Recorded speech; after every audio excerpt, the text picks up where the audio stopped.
So sa ngayon mga kaprobinsya, tingnan ulit natin yung pugad mga kaprobinsya ng ating pabo dito kung nangitlog na naman. Kasi patuloy yung kanilang pangingitlog mga kaprobinsya ng ating pabo dito. Minsan, tabi-tabi pa sila. So ayan, pakita ko sa inyo mga kaprobinsya. Ayan, na nilagyan natin ng konting bubong. So ayan mga kaprobinsya, mayroon na namang, tatlo na naman mga kaprobinsya. Tatlo na naman mga kaprobinsya yung nandito mga kaprobinsya. May nangingitlog na bingala mga kaprobinsya. May katabi na bingala. May katabing itlog ng bingala mga kaprobinsya. Ayan may itlog ng bingala. Ayan Ingitlog na yung bingala natin mga kaprobinsya at tumabi dito sa pugad ng ating pabo mga kaprobinsya. Ayan, pakita ko sa inyo. Ayan yung ating bingala mga kaprobinsya nang ingitlog na.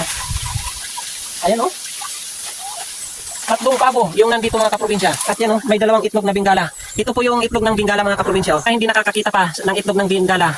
Yung ito po mga kaprobinsya, yung maliit na itlog at may turok-turok. Yan po yung itlog ng bingala mga kaprobinsya. At ito naman malaki, itlog ng pabo na may turok-turok. So ayan po mga kaprobinsya yung pagkakaiba ng itlog ng bingala at itlog ng pabo. So tingnan niyo mga kaprobinsya. Ayan, nandito lang mga kaprobinsya nangingitlog yung ating bingala. Kaya pala mga kaprobinsya, minsan napapansin ko, nag-iingay sila dito. Tumabi pala dito sa paitlogan natin ng pabo sa pugad.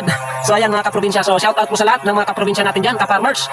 Sa lahat ng mga sulid uragon. Ayan mga kaprobinsya, buhayin po natin ang mundo ng agrikultura. Magtulungan po tayo, magsuportahan sa lahat ng mga content creator dyan na mga farmers, mga magsasaka, proud to be farmer mga kaprobinsya. Magsuportahan po tayo, mag-ingat po tayong lahat, palakasin yung ating katawan na siyang puhunan sa ating paghanap buhay. God bless, peace bye. Alright, gang gang!